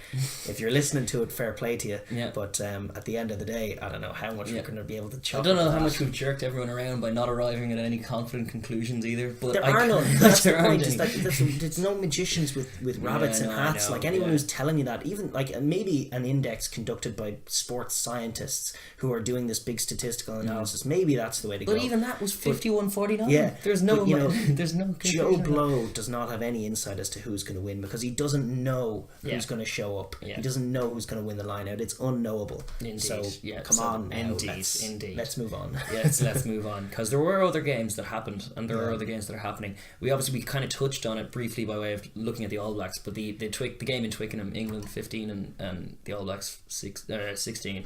Yeah, I mean, I was going to lead off with the biggest game. The biggest game of the weekend. I was forgetting the biggest game of the autumn. Yes, the Georgia game, or the Italy game as it is now, because that was as good an Italy game as you'll ever see. And I think it's probably one of the proudest moments of Conor O'Shea's career in Italy, because he was bullish. He backed himself to do it, and boy did they do it. Yeah, that was it. They did it. Like, as far as executing a play, we were highlighting before that the main thing to look for in those opening 20 minutes would be the speed and tempo of the game. Who's dictating that? Because they're so diametrically opposed, nearly as like the Georgians are as slow as any team in world rugby when they're asserting their pace on a game. It's crazy to watch. It's very unlike, because the concept of quick ruck ball, which exists everywhere in the world, not so much in Georgia. It's more about methodical, slow, plodding ball and very physical carries and scrums. Yes, and it's like the way they opened the game, because they got the ball early doors, and it was like the first set was panic, wide, intercept, oh no, and it was like Italy were dictating. It was a quick Italian game. The Italians have got more pace in their backline than they have, and Campagnaro is a great man to lead them in that front. He's actually embraced the captaincy really well. I always liked him, like, even when he appeared and then he disappeared. That first season he had a few defensive plays that were suspect. He missed a couple of the key tackles. He coughed up one of the tries for Georgia. Just went straight through Campagnaro, one of the big Georgian lads. He still goes high. That's what he does. Is he goes high, and he's not that strong to do it. The Georgians are a bit deceptively strong. They're crazy. Crazy mauling strength. But it was that was where it was won and lost. Was just Georgia weren't able to get their game going. And then, as we said, like Georgia with that game plan, they're going to need to develop it more, because ideally, and what happens all the time in the league they play in, is that they go 3-0, 6-0, 9-0, 16-0, and it's like they dominate teams from the front, and when it goes wrong with the ball, they actually, like, as much as they've been playing at tier 2 level with the ball, I think that their pack are strong enough and wise enough now that they actually can do what they do to those tier 2 teams, to some of the top teams. And you saw a bit of it in the second half against Italy. It was a constant stream of attacks, but they can slow it up, they can maintain it, they can cause you problems when they have the ball, and just by being slow, sucking minutes off the clock and building a score, as you say, doing the 3-6-9 routine. I think they can do that. But where they were really weak was without the ball this week. They were, like, for big men, their ability to slow the ball of the Italians was nullified. Their contact winning was just not happening, and then they were very slow to get around the corner. I mean, the fitness level really, this is what I alluded to before. I was just concerned that it was their opening game of the autumn, whereas Italy had a hit out in Chicago before, and the thing, because the experience of getting a shellacking, even though you don't learn too much other than that was shite, we got whooped, but the experience of having done it speaks to them and focuses the mind, whereas all Georgia were doing was bigging up this. And like we've seen, like you were talking about how annoying it is to watch teams in Benetton, because like we watch Leinster in Benetton, it's nothing like watching Leinster. They struggle. It's very often wet up in Benetton sometimes as well. I don't know how that is, but it becomes a bit of a tough place to go and play. And even if they end up winning the game, it gets kind of scrappy.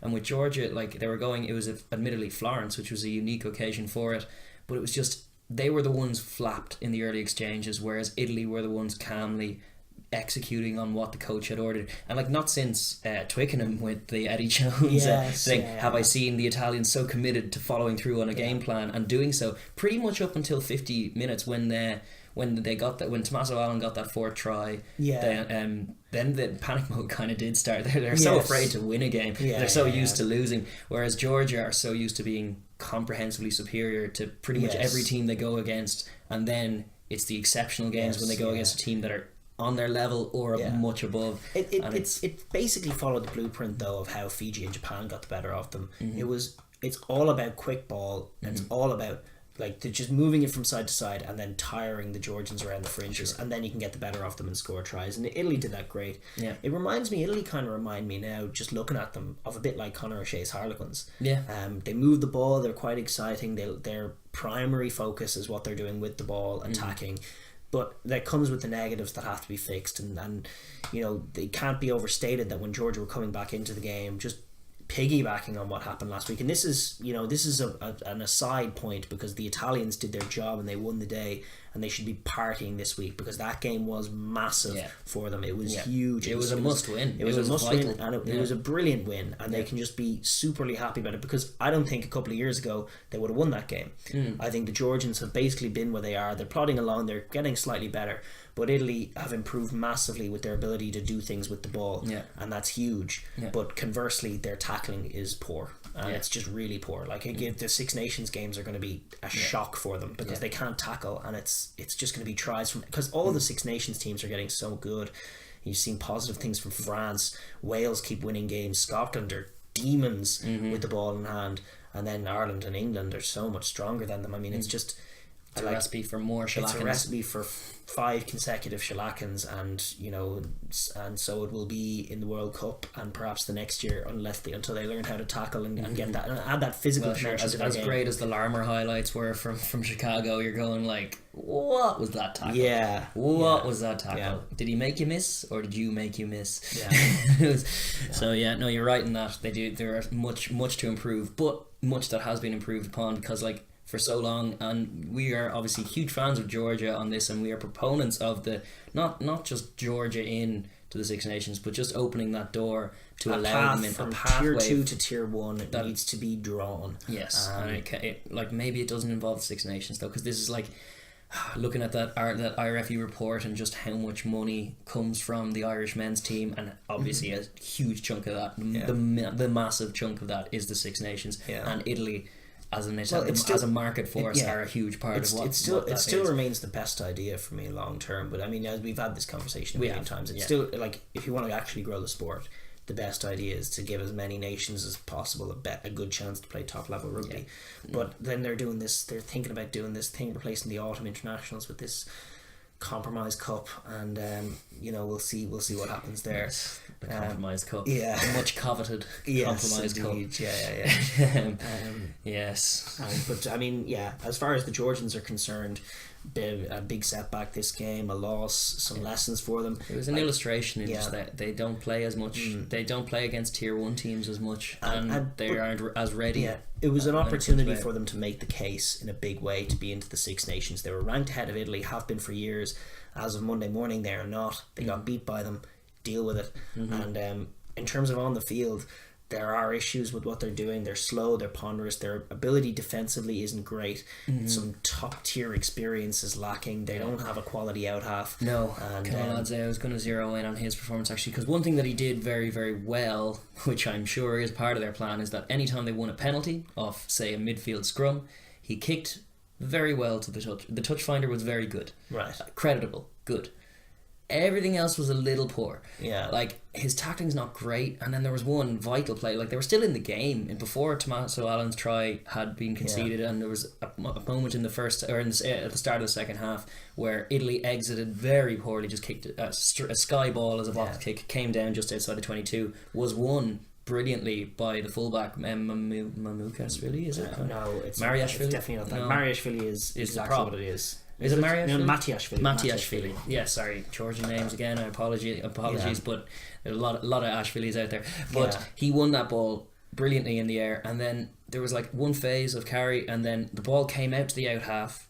Perfect pass by Labanadze, who's the scrum half, who is quality, and played very well, and was very he was very noticeably frustrated after this, because the out half caught the ball through a loose pass to the fullback again, who caught it on his bootstraps, managed to keep the attack going, did well in contact, got his hand free to pop it back to the 10, who then dropped it. Oh my God. And it was and then Labanadze was seen just slamming the ball into the dirt after, and it's like, those are key moments when something could have happened and it didn't. Yeah, and there were a lot of ahs for Georgia. They did get over the line that time. They got that penalty try. When that number 8 busted through the Italians and opened up the line, and there was a try to be scored, and the Italian got in the passing lane, but it was lack of that, finding that killer pass. A similar problem on a lower level to what Ireland have. Yeah.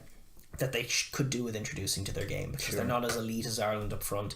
They're going to need more strings to their bow. They do, yeah. But there is something to be said for sticking to your guns, and if they want to do that, the main thing that has to improve is defence. Yeah. That said, off the pitch, they're incredible. The travelling fans were incredible. Yeah, it was great. It was actually, the atmosphere was great in there. Yeah, it was a nice little kind of stadium there. I was impressed. In Florence, but 40,000 I think seated in it, and there was videos online of the team being sent off from Georgia, and they were all singing their anthem, and they were out in the streets to see the team off, singing the anthem. I mean, they love this game, and that's why, money. I know the money is the key factor, and we just ignore them. But rugby is absolutely, bizarrely perhaps, but absolutely the heart and soul of that nation in many ways. Certainly, from a sporting perspective. And if for that alone, I feel like they deserve more top tier games. Going forward, it's a massive setback for them, but they have positives to look forward to. They have that huge World Cup pool against Wales and Australia and Fiji. Someone's losing a game to Georgia in that game, or Fiji. I mean, that's a very curious pool. I'm really looking forward to it. In advance of that, they get to host Scotland in Tbilisi in the World Cup warm-ups. Generous of Scotland going over there. That'll be a cracking atmosphere. Their first ever time hosting a Tier 1 nation. Yeah. If they can make some positive strides in any of those games. Like, if Italy have to play them in Tbilisi, that's a very different story, perhaps. And but that said, credit Italy. No, they win. And actually, specific credit as well has to go to Pellegrini and Negri. I was so impressed, and I'm a big fan of Negri anyway. I think he does a lot of great work, and it's great to see, just in the absence of Parise, that there's some talented folks there, but his work rate's phenomenal. And it was just in the first 20 minutes, their carry was great, because they were like people like Geraldini in the front row and stuff. They were offering themselves to carry, but getting marauded and mauled, and it looked a few times like they were getting shut down. But the key go forward came from those guys. They were fronting up. They were actually making those meters. They were resourcing rucks. They were like very, very good. And then Pellegrini came up with pretty much the game-winning steal, ripping it into contact and getting it out wide so Tommy Allen can go in. Which excellent stuff. Massive, I think these are things that you're talking about. Italy a couple of years ago maybe wouldn't have won that game. These are two guys who wouldn't have been there. I certainly think the post Parise era is a positive thing for them. I think towards the end of that Parise career, everything. It was just silly. It was silly looking at them. It was just like this freak show where Parise was just in every position, and he was still and he was doing well, but he was also just making some mistakes, and there was no team there.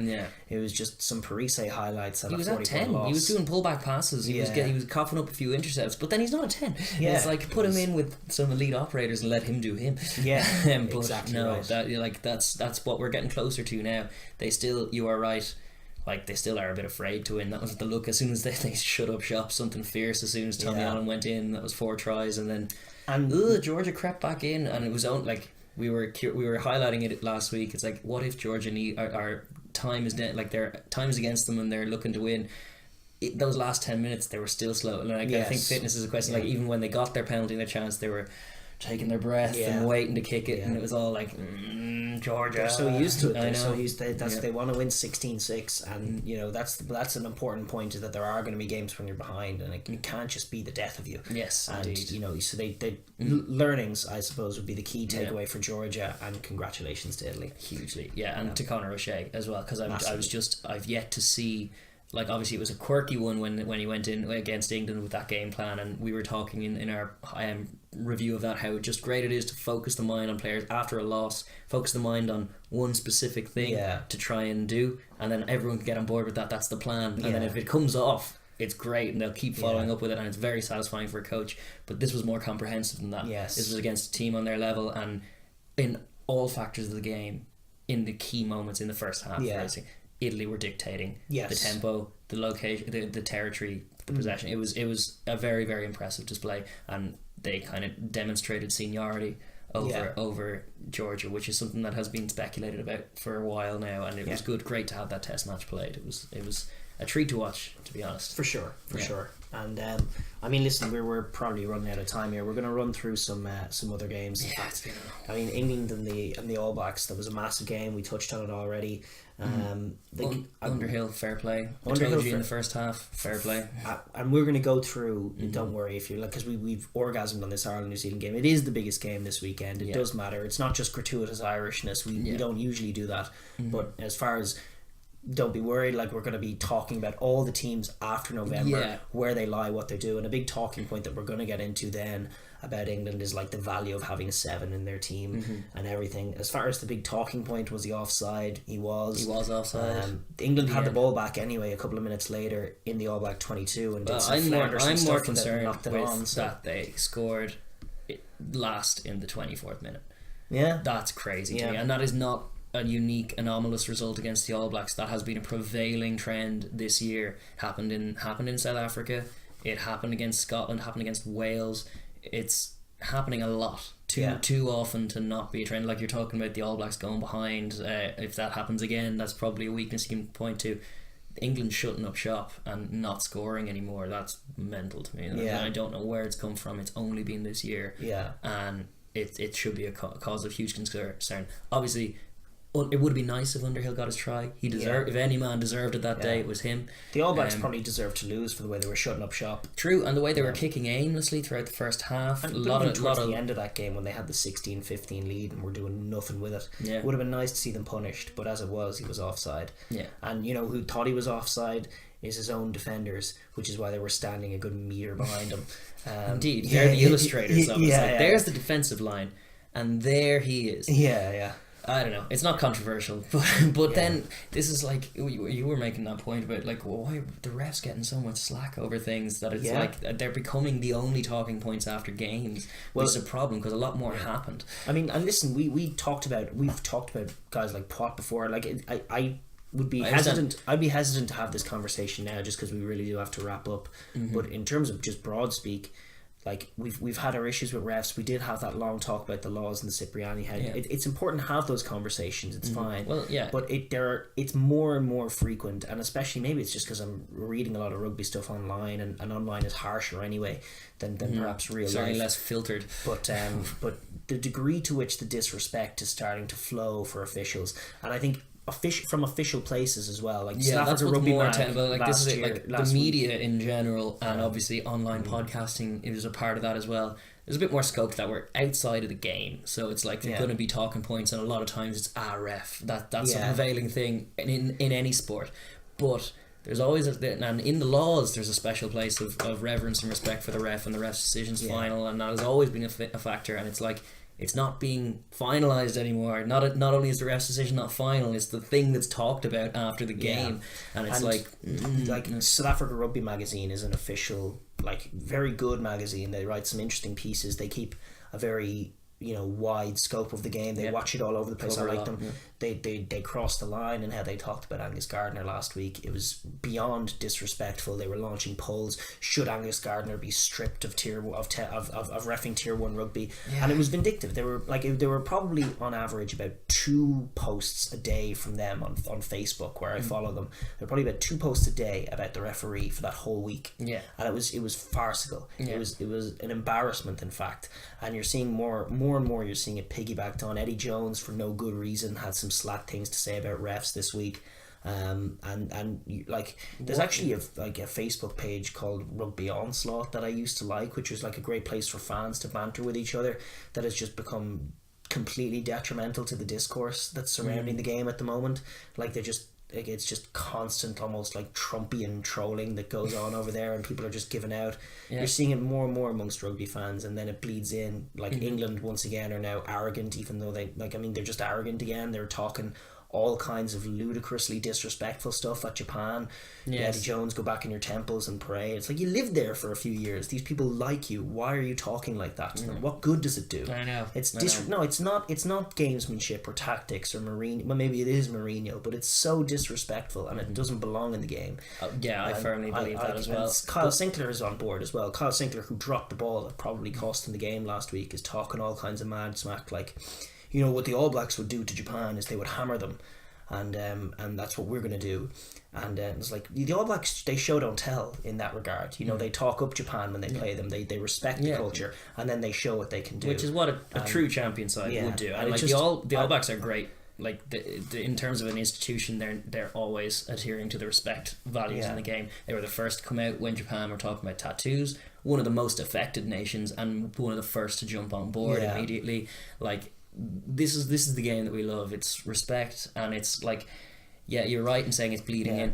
But with the raw physicality of it, and the amount of injuries that happen, and the amount of, like, it's such a brutal battle. Like, the whole context of it doesn't work without respect, in my opinion. Like, the respect is been fundamental to it from the start. I beat you up for 80 minutes, and then we share a pint. Shake hands. Yeah, that is so key to it. And the smack talking and everything else, we could have broader conversations about it. The referee has been integral to that as well, and they're all getting dragged through the mud. Indeed. It's been disappointing, to say the least. Unpleasant to watch. And it because the other thing, as well as being like horrible for the discourse in general, but it just distracts from actual issues. Like, I get annoyed when the statistician kind of people are citing all these kind of stats and not noticing the big moment that happened in the game. Yeah. But now equally I'm getting frustrated when, like, all the talk is about that one decision. Yeah. And, like, even the pundits at halftime is like, well, we'll go to the big talking point, which was this. And it's like, that's your game summary? Yeah. Really? I don't know. Well, what I noticed was England, Kyle Sinclair dropping that ball when England were on the attack, and then after that try was disallowed, England having the ball on the 22,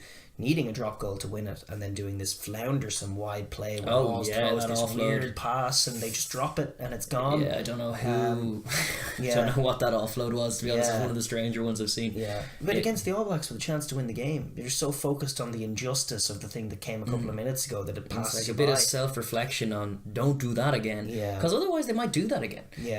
And for all that talk and bluster come World Cup time, are they going to be throwing another sloppy offload? Are they going to be dropping another crucial ball? We don't know. Remains to be seen. To wrap up, the other games that we missed that I apologise for, one of my favourite games of the weekend was France Springboks. It happened. It was a great game.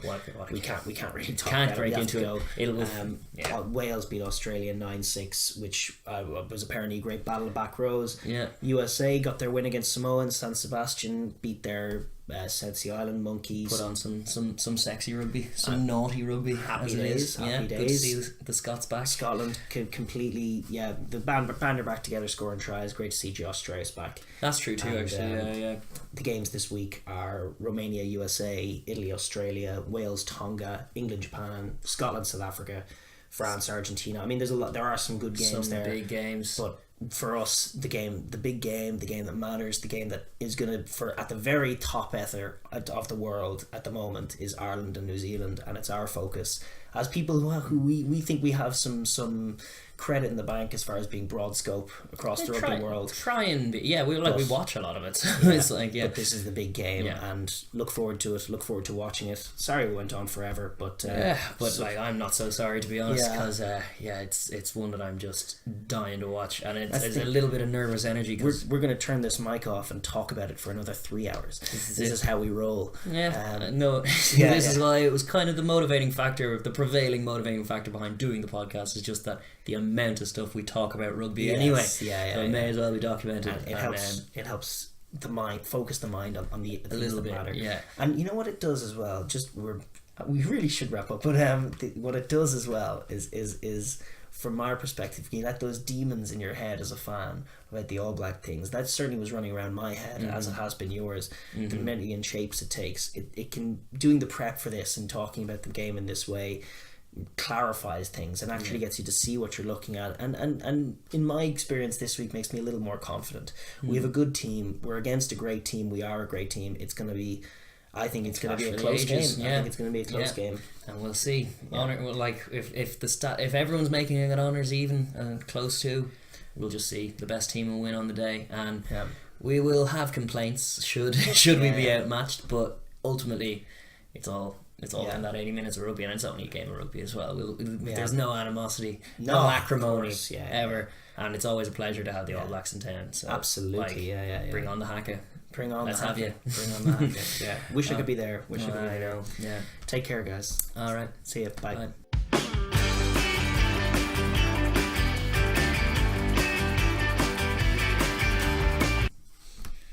All right, I'm going to throw this ball. Jeepers, we went forever there. It's a swing and a miss. No. Give me a shot. Oh, shit. He's going. Miss as well. Yeah, you see, it's not as easy as all that. Excuses, man. You've had practice. It's not as easy as all that. It's a tough old job. Aye.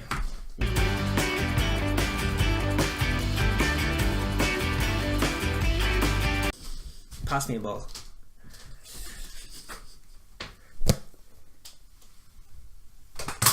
Whoa. Is it okay?